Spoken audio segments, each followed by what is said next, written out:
Olá, gente, boa noite. Passando aqui para aquele nosso bate-papo de sempre.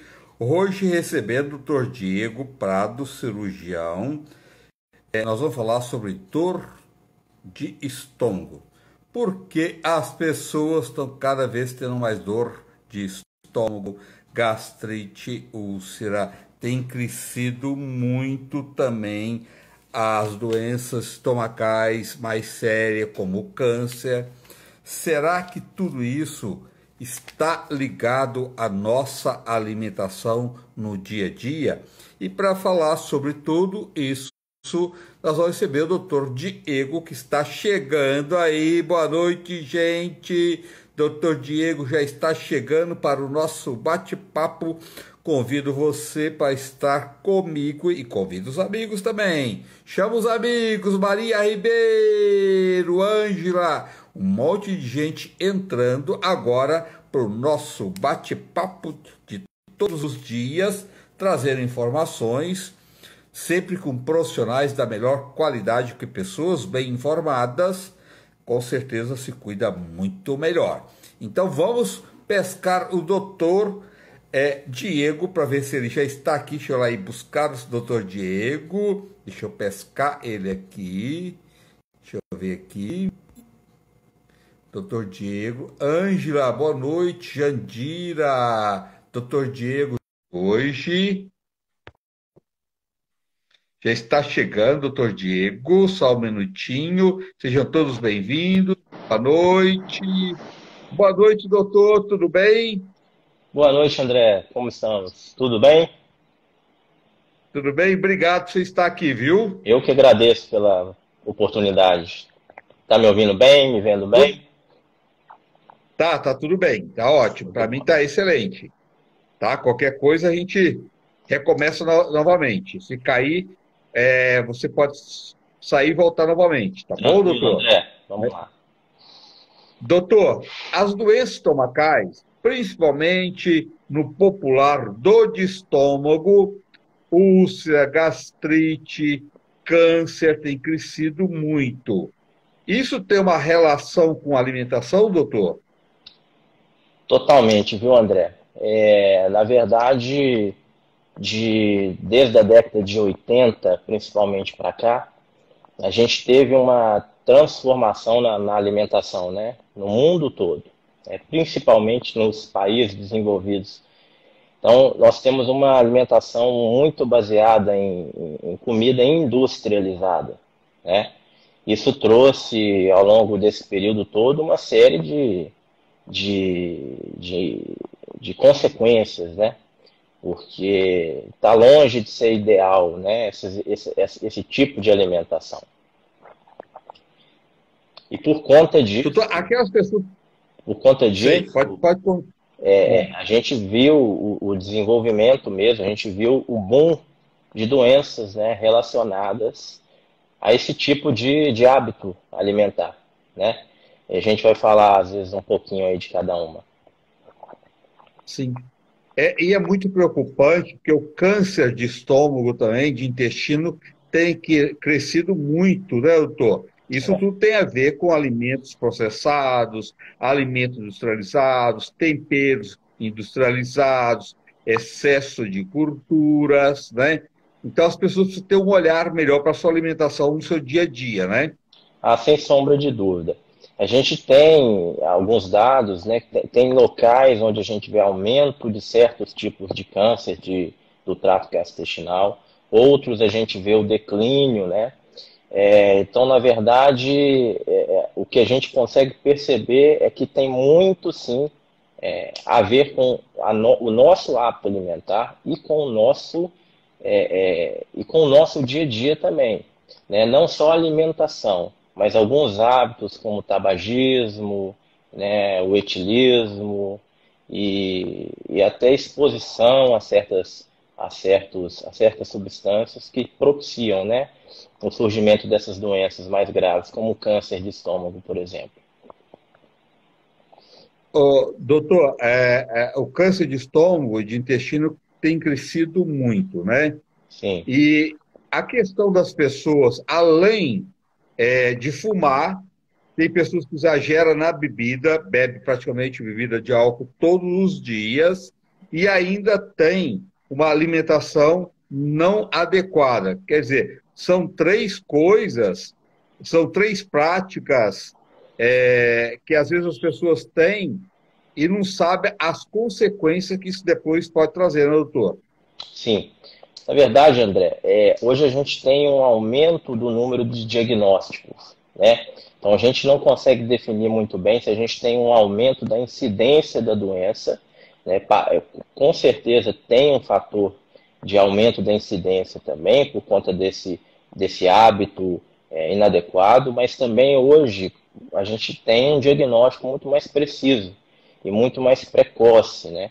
Então você acaba aumentando sim o número de pessoas que a gente descobre que tem câncer, né? O desafio é justamente a gente fazer esse diagnóstico precoce, né?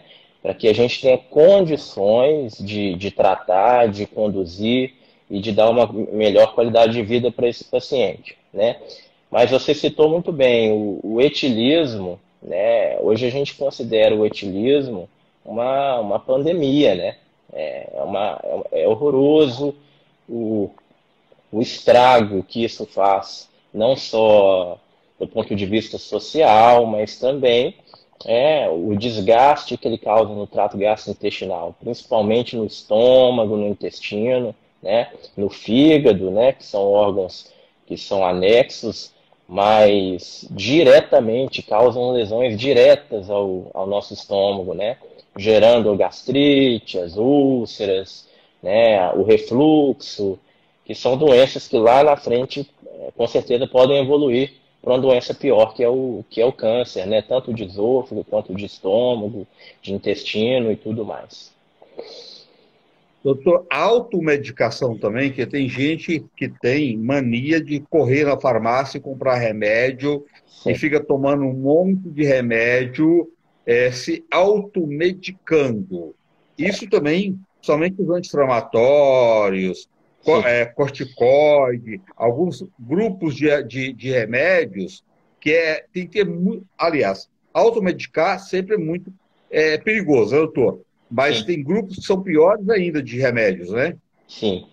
Especificamente esses que você citou, os anti-inflamatórios, né, eles têm como característica a acidez, né, são ácidos também, né, e, o próprio funcionamento deles acaba agredindo, né, a mucosa do trato gastrointestinal. Então contribui com a lesão da mucosa do estômago por dentro, né?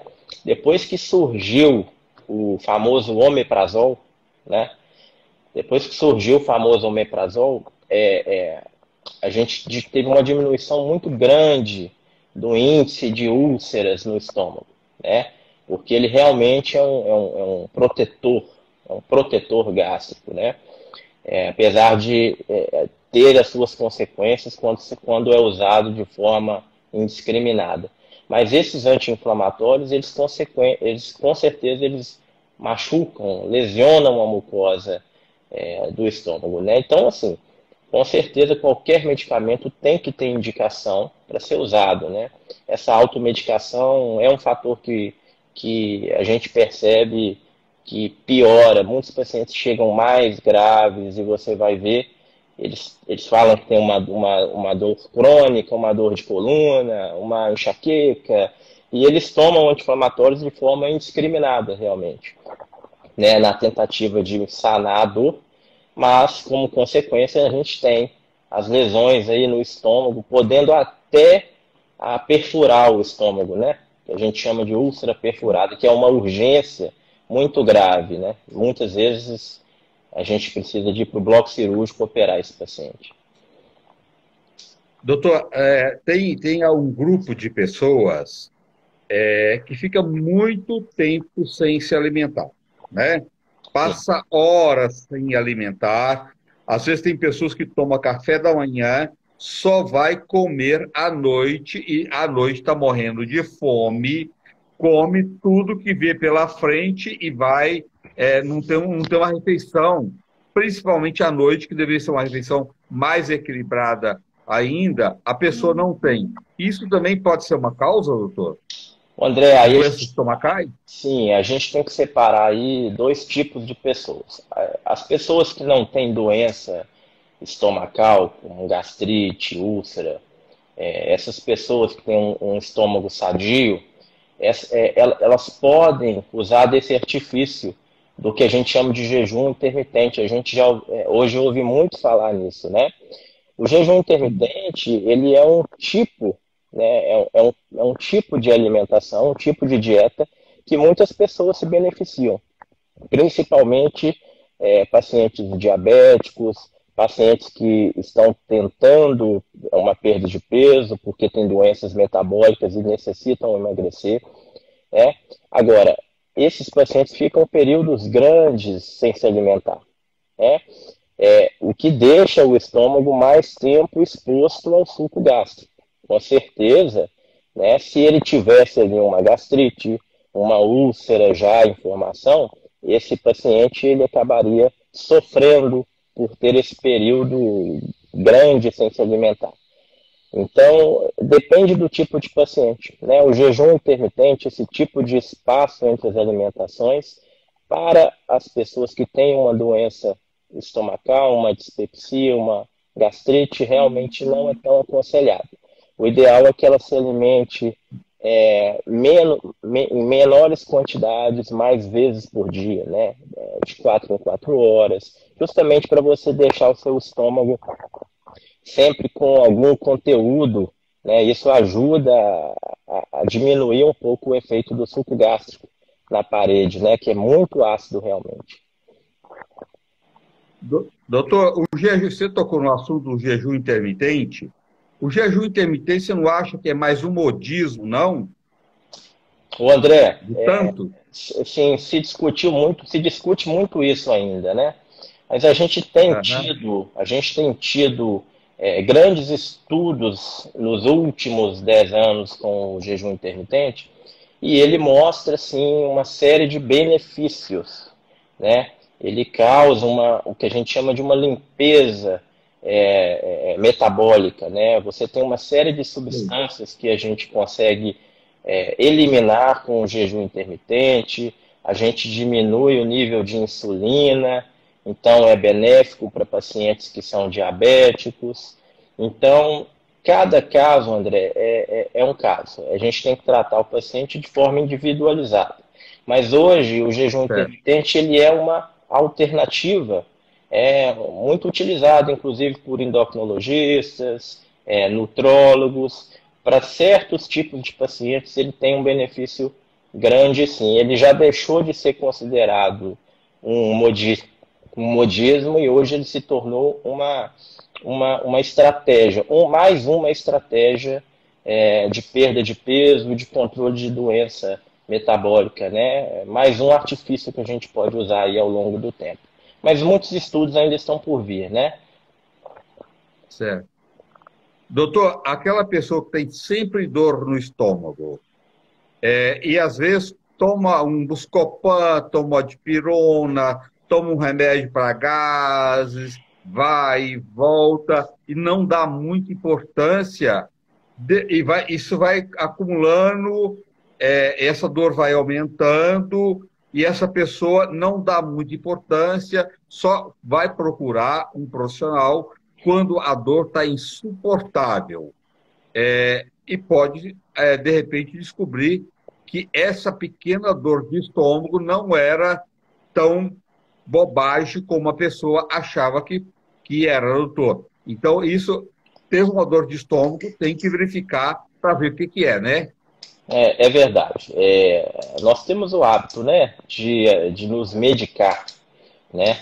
Então a gente tem que tomar muito cuidado com isso, porque quando a gente percebe que aquele desconforto não foi um desconforto isolado, porque você às vezes exagerou um pouco na alimentação, comeu algo que saiu um pouco do padrão, quando aquilo se torna recorrente, já vem te incomodando, né? E também quando tem alguns sintomas, André, que a gente chama de sintomas que são sinais de alarme, né? Como perda de peso inexplicável, como vômitos recorrentes, sangramento nas fezes, né? Esses são sinais que nos ligam o sinal vermelho, né? Então, esses pacientes que têm dor abdominal, uma dor no estômago, né? Essa dor mais no andar superior da barriga, realmente convém fazer um rastreio, né? Então, procurar o seu gastroenterologista, o seu cirurgião geral ou cirurgião do aparelho digestivo, que são os médicos que estão mais aptos a tratar essas comorbidades. Vai valer a pena ele fazer um rastreio, sem dúvida, uma endoscopia, para a gente conseguir ver e identificar essas doenças que são extremamente necessárias que a gente faça o diagnóstico precoce, porque muda todo o prognóstico do paciente quando a gente descobre certas doenças cedo, né? Ainda em condições de serem tratadas adequadamente. Tem uma pessoa falando que ela tenho muita dor de estômago, sou bariátrica e descobri uma retocolite ulcerativa. Essa dor pode ser da retocolite? Sem sombra de dúvida.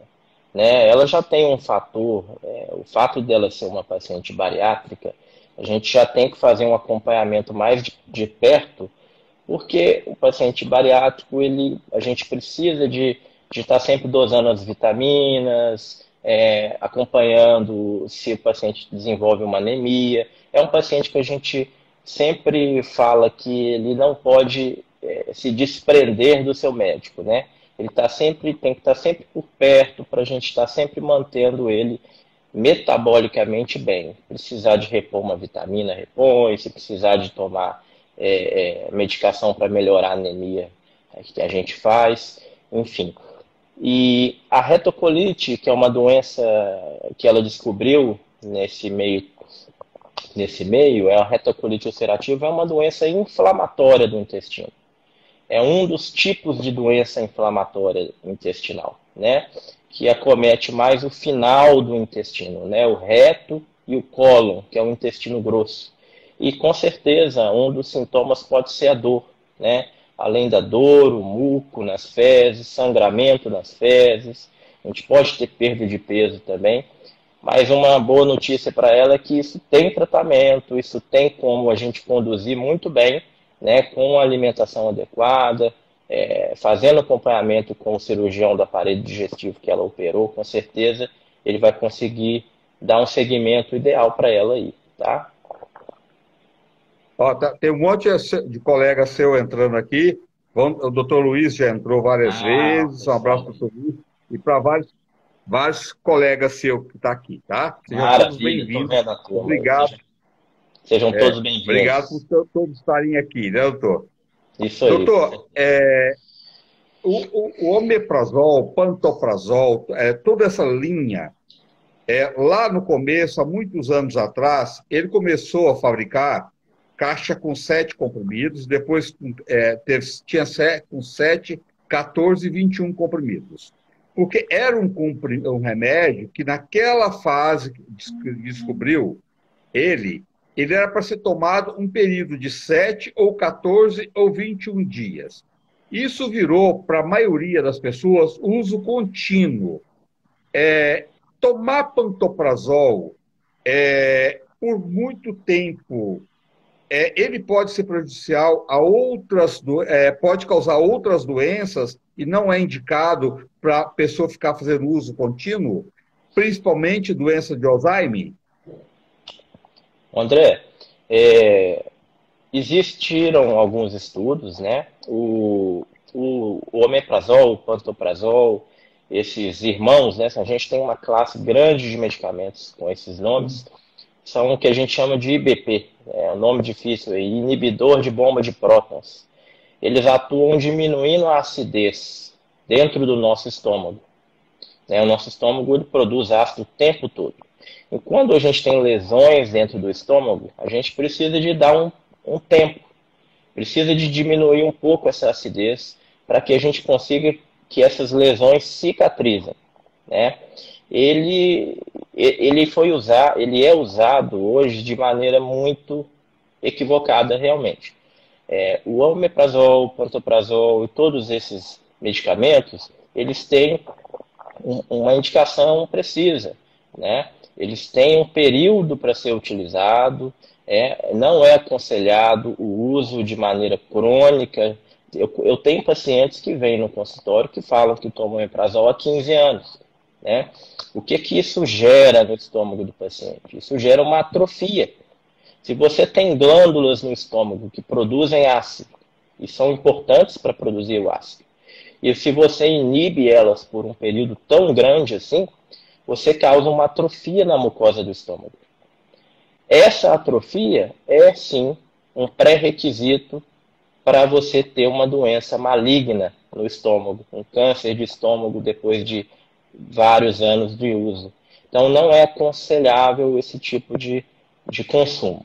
Hoje a gente tem o que a gente chama também de o uso desses medicamentos SOS. Ou seja, eu fui ali num churrasco, acabei exagerando um pouquinho na carne, tomei uma cerveja a mais e você usa, aí você está com aquela azia, aquela queimação, você acaba usando ele naquele dia, no dia seguinte, você tem aquele alívio e pronto, acabou. Esse tipo de uso, a gente não vê nos estudos nenhum tipo de malefício. O problema é realmente o uso muito prolongado.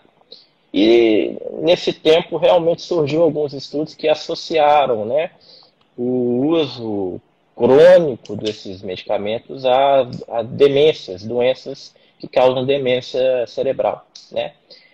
Ainda é um pouco polêmico, não temos estudos ainda extremamente sólidos e que possam nos dizer essa informação. Mas existem alguns grupos que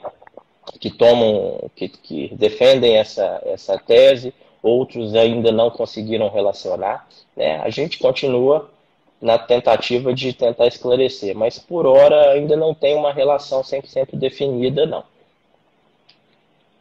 Por via das dúvidas, não exagerar, né, doutor? Exatamente. Não De ficar qualquer tomando forma. à toa desnecessário, né? Exatamente. Doutor, aquela pessoa que tem sempre aquele desconforto, assim, muitos gases, o intestino não funciona muito bem, e a pessoa tem isso e vai deixando para lá, tá? Sim. Isso também precisa ser tratado, doutor? Precisa sim, André.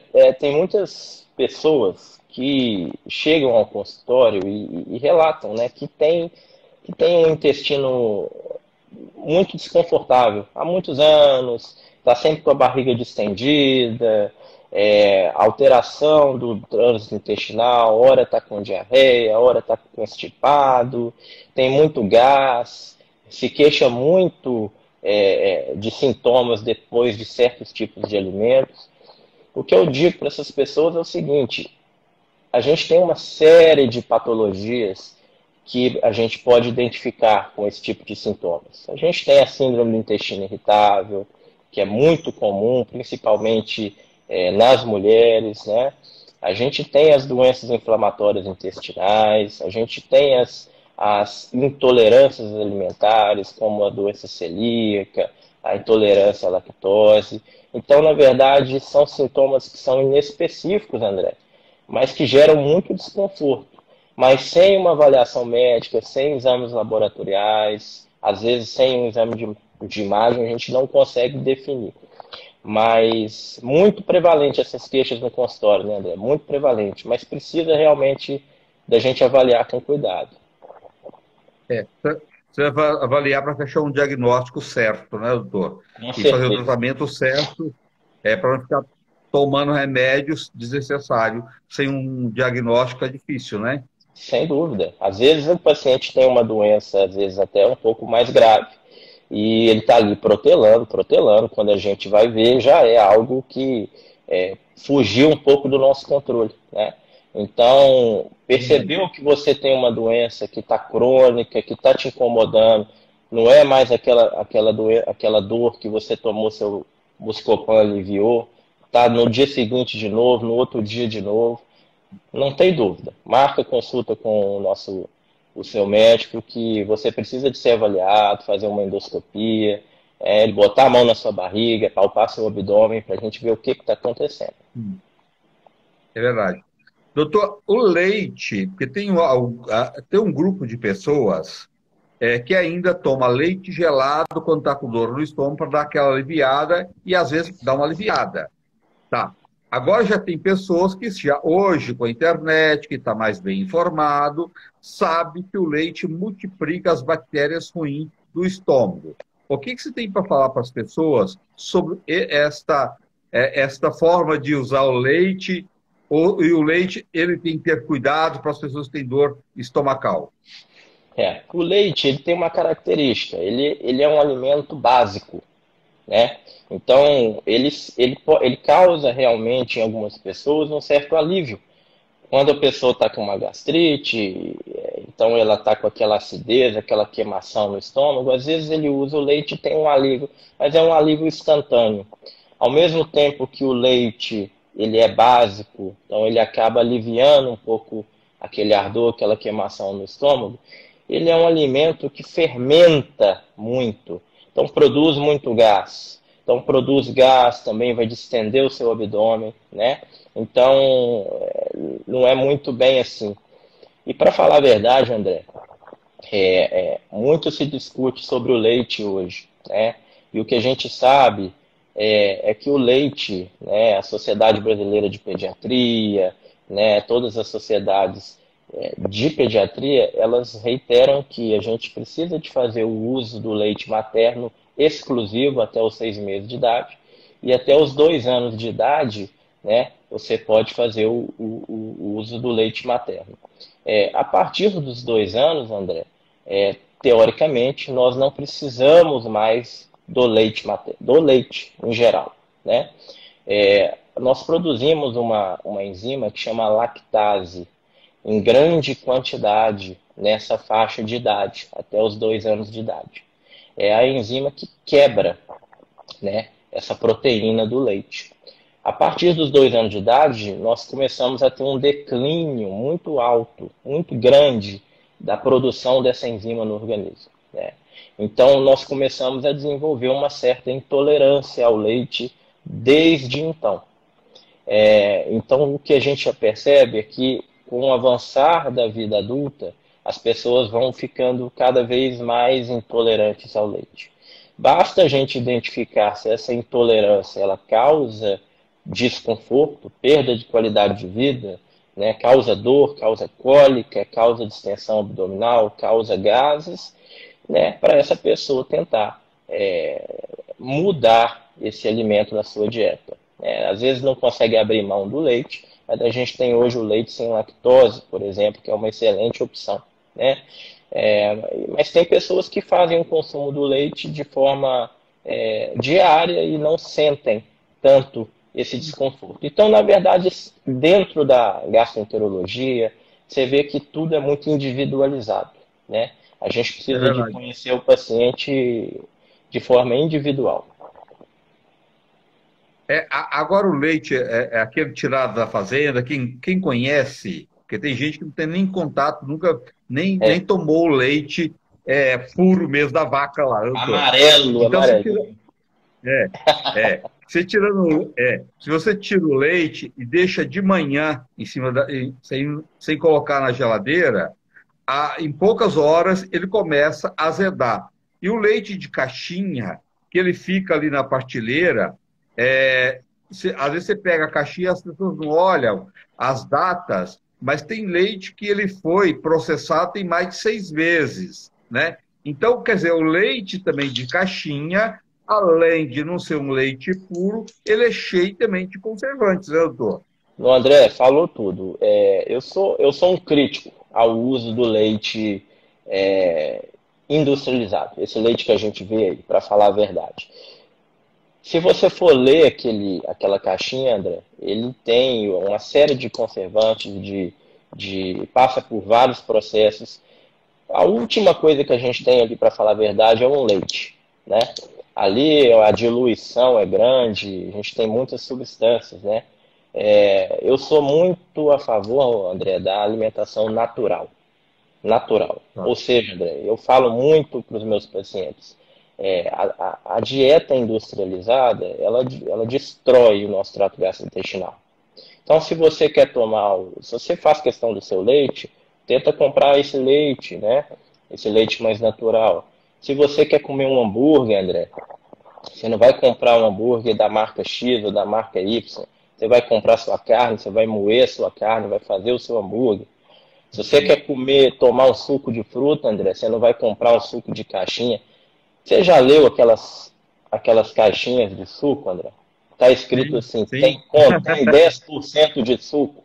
Isso chega a ser É, até uma afronta com a gente, né? Você consumir um é, alimento que tem um sabor de é, suco, de fruta, mas que não tem o que você precisa. Então, compre o seu é verdade. alimento, processe o seu alimento puro, né, natural. Né? Quando você fizer isso por 2 meses, por 3 meses, por 4 meses, você vai se surpreender com o tanto que o seu trato gastrointestinal vai responder bem. Né? Joga É fora os verdade. refrigerantes, joga fora as caixinhas, nada que você compre em prateleira, tenta excluir isso da sua vida. Com certeza você vai ter benefícios. E outra coisa, eu tô num país que nós temos uma riqueza tão grande de frutas, né? Uma Nossa, limonada, né? Um suco, né? A quantidade de fruta que nós temos, aproveitar melhor os perfeitamente. alimentos, aproveitar o alimento num todo, né? Que é É, desperdiçar parte do alimento é burrice, né? é. É aproveitar o alimento num todo. Quanto mais você fazer a sua alimentação natural, para você e para sua família, você está evitando inúmeras doenças, além de ser muito mais gostoso, né, doutor? Exatamente. A gente vive num mundo hoje da praticidade, né, André? Então, a É, é, correria, as pessoas na rua o tempo todo, é o que fica fácil, é o que fica na mão, né? Mas hoje a é, gente tem visto já uma mudança de paradigma, né? Você vê as pessoas hoje levando as suas marmitinhas para o trabalho, é, para a academia, para onde eles vão, eles estão levando. Então, esse processo é lento, mas eu acho que é importante esse tipo de live, igual a gente está fazendo, esse tipo de discussão desse assunto, justamente para trazer esse ponto. Né? As pessoas estão percebendo que esses alimentos são maléficos e geram doenças, né, ao longo da sua vida aí. é. As pessoas só mudam com informações, É, não tem outro caminho, né, doutor? Às vezes as exato, pessoas só melhoram com informações. É exatamente. através da informação que a pessoa vai adquirir bons hábitos, não tem outra forma, Isso, né? isso aí. Doutor, doutor, após endoscopia, a pessoa uma pergunta aqui, a pessoa ter dor no estômago é normal? Não é normal você ter dor efetiva. Você pode ter um desconforto depois de uma endoscopia, porque quando nós fazemos esse procedimento, nós precisamos de distender o estômago, para a gente conseguir ver o estômago em toda a sua totalidade. Então a gente injeta gás dentro do estômago. Essa distensão, ela pode causar um pouco desconforto no pós-endoscopia. Mas 99% das vezes, André, ela é praticamente imperceptível ou o desconforto é extremamente tolerável, não chega a ter que medicar o paciente, nada disso. É bem tranquilo. Tá? E tem muita gente que o médico pede para fazer endoscopia e por medo não faz, né, doutor? E aí não fecha um diagnóstico, e depois, mais na frente, pode ser pior, né? Por incrível que pareça. Porque eu acho que é um pouco de desinformação também, André. Muitas pessoas ainda não conhecem como é o procedimento, né? A endoscopia é um procedimento extremamente simples, né? Você faz um jejum curto de 8 horas, você vai para a clínica ou para o hospital, eles pegam uma veia em você, fazem uma medicação que vai deixar você um pouquinho mais calmo, mais sonolento, para você ficar mais cooperativo durante o procedimento. Ele é praticamente ele é totalmente indolor, né? A maioria das vezes o paciente acorda, ele, ó, já acabou, né? Então, dura cerca de 5 a 7 minutos. O paciente ele vai para uma sala de recuperação para esperar o efeito da medicação passar. Hoje a gente tem drogas, medicações com a meia-vida muito curta, então o efeito é muito rápido. Então, em 15 minutos o paciente já está andando, está falando muito bem, tranquilo, né? Então, é um procedimento extremamente simples, indolor e extremamente necessário, né?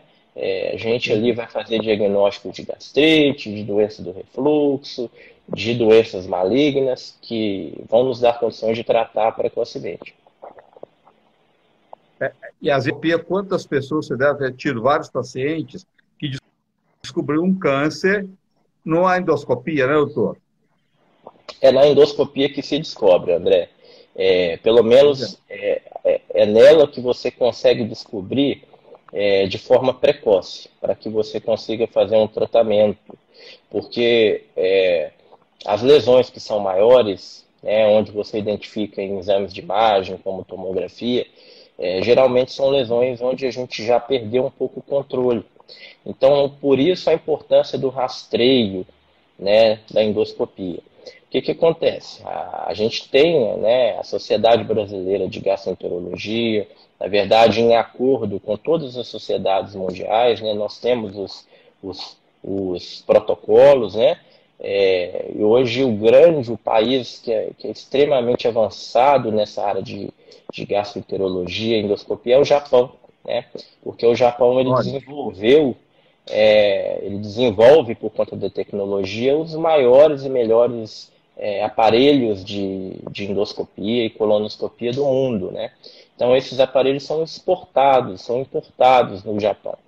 E eles são experts nisso, né? Então, os protocolos são muito baseados nessas discussões, inclusive com o Japão. Então, o que a gente tem hoje é o seguinte: o câncer de estômago, né?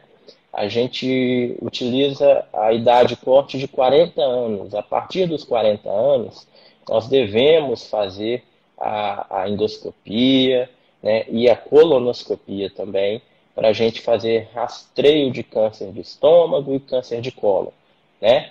E a partir dos 40 anos. Se você tem um histórico familiar na família de câncer precoce, o meu pai faleceu com câncer jovem, meu avô faleceu com câncer, esse rastreio ele tem que ser adiantado, né? Geralmente a gente começa a partir dos 30, 35 anos, mas a idade hoje que a gente preconiza é a partir dos 40, fazer sempre uma endoscopia e uma colonoscopia, né? A média é que a gente faça uma a cada 3, 4 anos, para a gente ir acompanhando a saúde do trato gastrointestinal ali. Legal, doutor. Não deixa de fazer quando o médico pedir, gente. Sem dúvida. Mesmo que ele é um pequeno desconforto, não importa, né, doutor? Mas é tão importante para a vida isso, né, que esse pequeno desconforto não é nada perto de um resultado positivo ou negativo, né? Sim. Que é necessário, né? O André, a endoscopia, a gente pode, por exemplo, usar como comparação. A mulher faz o Papa Nicolau dela, né? Depois, na idade reprodutiva, todo ano. A mulher faz a mamografia dela também, né? Todo ano. O homem faz o toque retal para fazer o acompanhamento da próstata, né? Então, todas as doenças com maior prevalência, existem os protocolos de rastreio. A endoscopia, a colonoscopia está nesse esquema aí, justamente. Não é diferente. É verdade, doutor. Não é diferente. Doutor, as pessoas que têm doenças estomacais, acidez estomacal, dor no estômago, os alimentos cítricos, frutas cítricas, limão, vinagre, os alimentos cítricos pioram? Sim. A gente tem lesões, né? As pessoas que têm gastrite, têm úlcera no estômago, né? Eles têm uma lesão na mucosa do estômago, uma inflamação. Então, se você consome alimentos que têm um pH baixo, um ácido, né, você pode contribuir para a piora do desconforto, né, e às vezes até piora da dor. Tá? Por isso que em pacientes em tratamento de gastrite, de úlceras, a gente orienta a suspender o consumo de frutas cítricas, do café, né, dos refrigerantes, né, do álcool, são todas substâncias que agridem a mucosa do estômago quando ela já está machucada, né, por uma gastrite, por uma úlcera. Né? Com certeza. Tá. Doutor, tem pessoas, principalmente o grupo maior de mulheres, que fica com o intestino preso, fica até 5 ou 6 dias e depois começa a ter dor no estômago, desconforto. E tem pessoas que têm isso anos.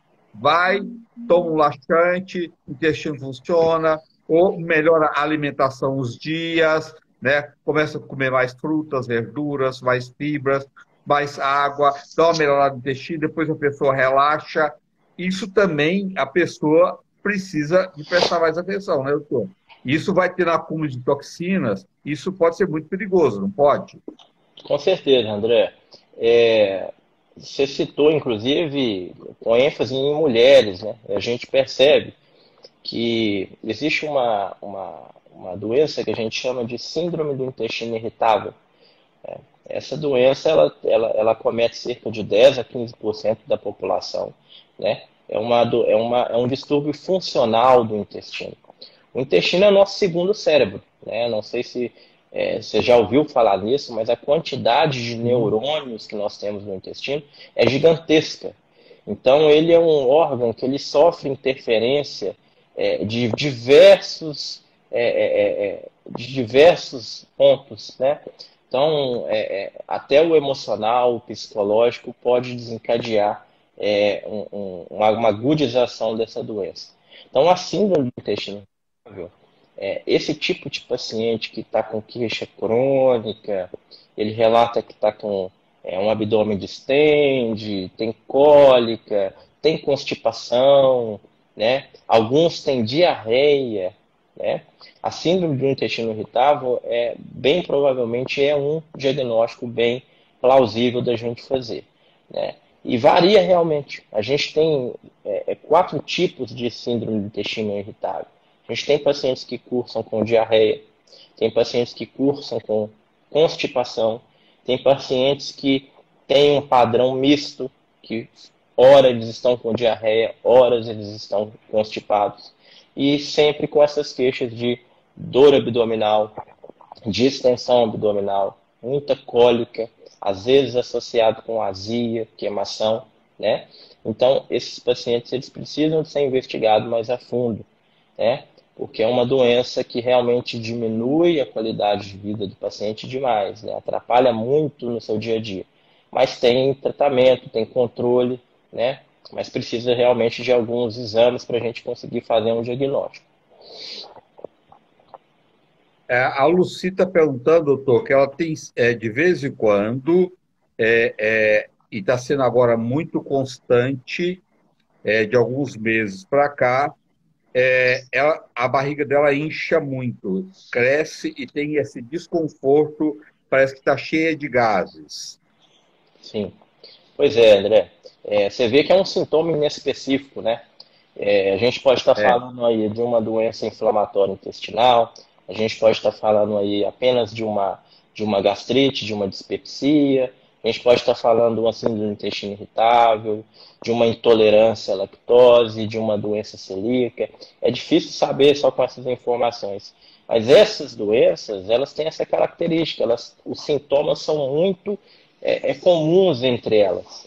Então, o diagnóstico é muito sutil. Então precisa realmente de um acompanhamento mais de perto. Mas, Luci, procura seu médico, procura seu gastroenterologista, seu cirurgião. Com certeza a gente consegue melhorar, né, a sua qualidade de vida. Não precisa de ficar passando mal, gente. A gente precisa de sim. investigar, precisa de fazer um diagnóstico para tratar de acordo. o corpo da gente, quando ele tenha qualquer alteração, tem que verificar, né, doutor? Porque não está normal, né? Tem que E a verificar. gente conhece, né? É, Tem que verificar. André, agora muitas vezes a gente procura e não acha nada, né? é. Isso não é raro, não. Principalmente dentro da gastroenterologia. Existe uma série de alimentos que a gente chama de food maps, né?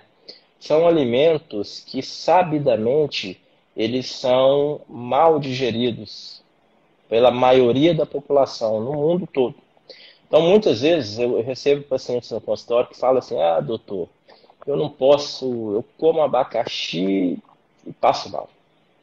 E aí ela fala assim: eu acho que eu estou com uma doença. Aí eu falo: senhora, você não está com uma doença. O que você tem é uma. Você não pode comer abacaxi. Você para de comer abacaxi. Então nós temos que Sim, conhecer o nosso organismo, sabe, André? é, Né? Você é não vai verdade. expor o seu organismo a algo que sabidamente você sabe que ele não tolera bem.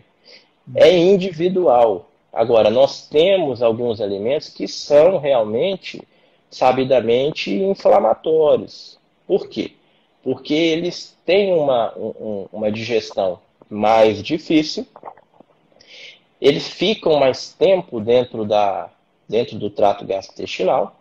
Isso faz com que produzam mais gás, né, no seu processo de metabolização, né, de digestão. Isso causa distensão do intestino e causa dor, né? Os principais alimentos que a gente chama de food maps, né, nós temos entre eles, por exemplo, o alho, a cebola, o grão de bico, né? A gente tem algumas frutas que são também um pouco que a gente tem uma tendência a ter uma digestão mais dificultada, né? Então, o que a gente precisa de fazer com o paciente é o quê? É identificar. A gente faz uma higiene, né, alimentar nele. A gente, eu costumo tirar muitos alimentos dos pacientes e ir introduzindo, André, de forma categórica, de forma individual. Né? De tempo em tempo a gente consegue identificar um ou outro que faz mal para aquele paciente. O que temos a fazer é excluir aquele alimento da sua alimentação.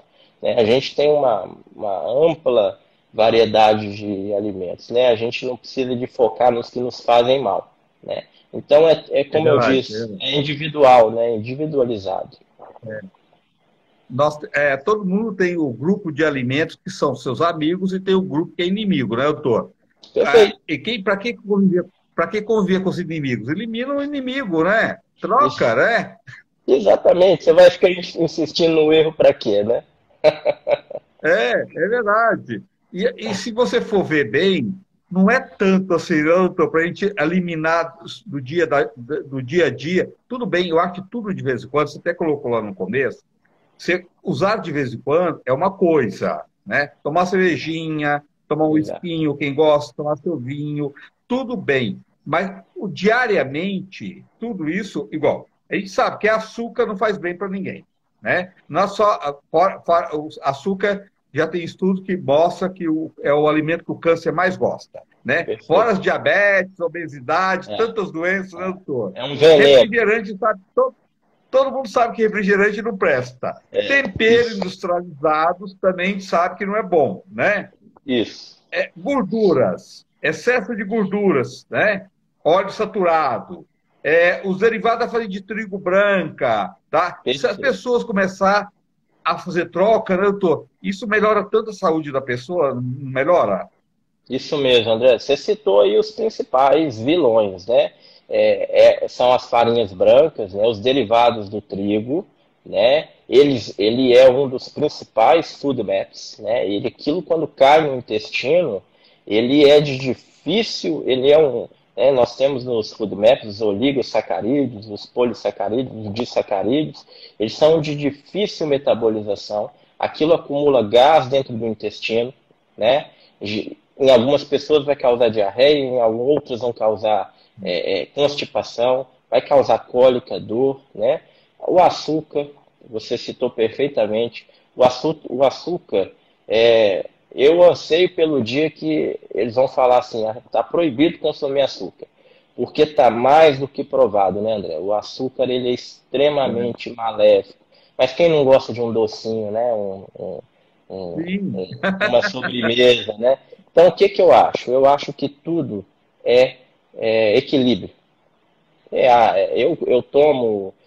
Eu como meu doce também, eu como a minha gordura também. Agora, eu costumo dizer o seguinte, André, nós temos 7 dias na semana, né? Se a gente tiver uma alimentação adequada de segunda a sexta, né? Comer a salada, comer o seu legume, diminuir o consumo de carboidratos, comer proteínas mais saudáveis, evitar o óleo, né? Usar os óleos como azeite extra virgem, que é extremamente benéfico para o organismo, cortar óleo de soja da alimentação, cortar açúcar da alimentação. Chegou no sábado, chegou no domingo, você fazer o uso desses alimentos mais de forma com sabedoria, né? Eu acho que isso não faz mal a ninguém. O É problema são verdade. os excessos. O problema são os excessos, né, André? É verdade. O dia a dia dá para bem fazer troca das 2 vezes, tomar um refrigerante, toma um suco de fruta, né? Mas Perfeito. também não vai encher de açúcar, né? Aprender a tomar o suco de frutas com o sabor da fruta mesmo, sem encher de açúcar. E É, final de semana, gosta de uma coca, toma 2 copos de coca, né? Mas também não precisa também ficar tomando Coca-Cola o dia todo, isso. né? Eu acho Mas que o é equilíbrio, é o principal, que você falou. exato, o principal é o conhecimento, André. A pessoa tem que ter o Sim, conhecimento que aquilo faz mal para ela. Então é verdade. ela vai consumir aquilo, mas ela tem que ter a consciência de que aquilo vai trazer um malefício, né? Sim, Então, a partir do as momento que você consequências vêm. entende, a partir do momento que você entende esse processo, tudo começa a se tornar mais fácil. Por mais que você tenha um vício naquilo ou goste daquilo. Você ter consciência sobre o que alimento, tal substância causa sobre você, facilita muito o seu hábito, né? Facilita muito o seu hábito. Doutor, a consciência em tudo é tão importante, né? Você coloca, falando dessa forma, você vê, remédio é necessário na nossa vida, sim, equilibrado, com dosagem e quando é necessário. Produtos naturais, chás, ervas também. Comida também. Tudo tem que ter equilíbrio, né, doutor? Porque até o alimento mal usado, em vez de fazer bem, equilibrar, né, trazer saúde, ele pode deixar a pessoa doente, Com né? certeza, com certeza, né? Isso é muito importante, né, o André? Eu falo com os meus pacientes, né? A obesidade é uma pandemia no mundo, né? Sim, E a gente não tem que ter vergonha de dizer que a obesidade causa mal, faz mal para o paciente, muito, né? A ciência mostra muito. que um paciente obeso, ele é um paciente inflamado. Paciente inflamado aumenta o risco de AVC, aumenta o risco de infarto, né? E diversas outras doenças que são desencadeadas pela obesidade, né? Bem Então a gente colocado. tem que combatê-la como uma patologia realmente. Isso é diferente de tratar o obeso com desprezo, com desdém, com De indiferença. maneira São alguma. coisas totalmente Com diferentes. respeito. Exatamente. A Sempre pessoa com tem que muito ter a respeito, né? autoestima dela muito bem feita, né? Mas ela tem que ter consciência que a gente precisa de tratar, porque isso vai melhorar a qualidade de vida dela, isso vai diminuir as intercorrências que ela pode ter ao longo da vida, né? É verdade. Doutor, doutor, parece que cortou o som dele. Cortou o som? Tô, tá me ouvindo? Olha, doutor Diego Prado, ele é cirurgião geral, tá? Qualquer coisa eu peço. Doutor, voltou? Eu tô te ouvindo perfeitamente. Tá Você me tá me ouvindo? ouvindo? Sim. Você está sem som, doutor? Você pode sair e voltar novamente? Você está sem som. Ok. Ok. Você pode sair e entrar novamente, pode ser? Obrigado. Tá, doutor, volta, tá, gente?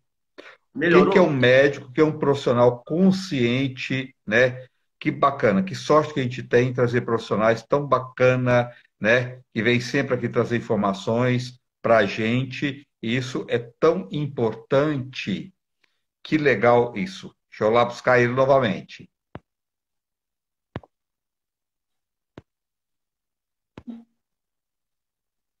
Doutor Luiz está aqui. Carmen, nossa, um monte de gente. Deixa o doutor voltar. Deixa eu ver aqui. Ele deve estar entrando. Daqui a pouquinho ele entra, tá? Só um minutinho, gente. Tá vendo? Eu sempre falo, olha, gente, cuida da alimentação. O maior bem que nós temos chama vida e saúde. Não podemos descuidar dela, né? Atividade física, tomar água, pelo menos acima de 2 litros por dia. Ter uma alimentação mais rica em frutas, legumes, verduras. Ah, eu não gosto, gente, você tem que pensar o seguinte: aprende a gostar, porque vale a pena, é gostoso quando você aprende a gostar de frutas, verduras, legumes, a sua saúde vai ser outra, tá? E vale a pena você aprender a gostar. Quem não gosta, não gosta de salada, não fala essa palavra. É triste a pessoa que quer comer e não tem aquilo que quer comer, né? A desnutrição no nosso país é enorme, é muito cruel num país onde nós temos uma riqueza tão grande e muitos irmãos, muitas pessoas passando fome e com desnutrição. E tem muita gente que ainda fica, eu não gosto de comer isso, gosto de comer aquilo. Se você fosse uma dessas pessoas que não tem o que comer, que passa por dificuldade, que não tem no seu dia a dia a escolha, né? Então, aprende a comer. A comer, porque comida boa é comida de verdade. Deixa eu ver se o doutor já voltou. Deixa eu ver. Doutor Luiz. Doutor Diego, que deu, doutor Diego? Deixa eu ver aqui, doutor Diego. Tá aqui. De novo. Tá, o doutor Diego entrou, né?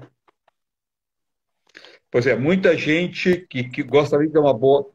Né, doutor? Estava falando aqui, muita gente que gostaria de ter uma boa alimentação, e quantas pessoas no nosso país que passa por fome, com desnutrição, né? E tem muita gente que tem o que comer e ainda fica falando, não gosto disso, não gosto daquilo, não gosto de salada, não gosto de verduras, não gosto de fruta, né? E É, quantas pessoas não gostariam de ter este alimento na sua mesa, né, doutor? é verdade. Nós temos uma gama tão ampla, né, de alimentos no nosso país. É, Não faz sentido a gente sofrer por conta disso. Mas, ô André, fico satisfeito da gente conversar sobre esse assunto, porque eu vejo que a desinformação dos pacientes é muito grande, né? A alimentação, a gente sabe hoje que é a base para uma vida saudável. E também sim. lembrar, André, que não existe intestino saudável sem atividade física. Né? Essas doenças inflamatórias que a gente tem no intestino, principalmente a síndrome do intestino irritável, o tratamento é principalmente o tratamento não farmacológico, ou seja, é uma alimentação individualizada, atividade física. Atividade física comprovadamente melhora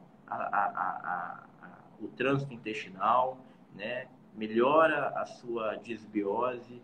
Então, é imprescindível para o paciente fazer atividade física também. Sim, é um todo, né, doutor? É um A todo. gente é um todo. Isso aí. É. Ó, eu queria convidar vocês para seguir o doutor Diego nas redes sociais, é arroba BR de doutor Diego, arroba doutor Diego, né? Doutor, seu consultório fica onde? André, a gente tem uma clínica em Vila Velha, na Praia do Canto, tá? Chama Instituto Capixaba de Cirurgia e Proctologia, tá? Faço atendimento também dentro do Hospital Santa Mônica, a gente tem a clínica de especialidades lá, a gente tem um grupo também especializado em hérnias, junto com o doutor Luiz II, junto com a doutora Lara, também que participa com a gente. Temos uma equipe de nutricionista, a doutora Valéria, uma fisioterapeuta. Então, a gente faz um atendimento bem integrado para esse paciente aí, né? E estão à disposição aí, né, para todos vocês aí. Nos sigam lá nas redes sociais. Com certeza tem muita informação e a gente consegue bater um papo bacana lá. São grupos de médicos lá que tem várias especialidades, né, doutor? Você quer deixar algum telefone para o pessoal que queira entrar em contato, doutor? Sim. Vou deixar o 99893 4025, né? O DDD 27, tá? Com esse telefone vocês conseguem enxergar até a gente, até o nosso grupo de profissionais, e a gente consegue dar uma assistência aí para vocês, né? Seja online, seja presencial, a gente está aqui para ajudar. Tá, doutor, então só repetindo, o prefixo, quem for fora de Vila Velha, é 027. Perfeito. Né? Isso. É 9... 9893 4025. Ó, gente, então, quem quiser fazer uma consulta online também com o doutor Diego, quem for fora de São Paulo, fora de Vila Velha, eu que estou em São Paulo, desculpa, é 027 998 39 4025, né, doutor? 998 39 4025 027. Corrigindo, 99893 4025. Tá, 4025. Então tá. É 99893 4025. Perfeito. 027 99893 4025. Eu vou colocar no final aqui, tá? Doutor, muito obrigado. Volta mais vezes, viu? Gratidão. Dá um abraço dos amigos lá. Estou à disposição. Obrigado. Um abraço a todos. Obrigado. Boa noite. Até mais. Boa noite. Gente, boa noite. Até amanhã, se Deus quiser.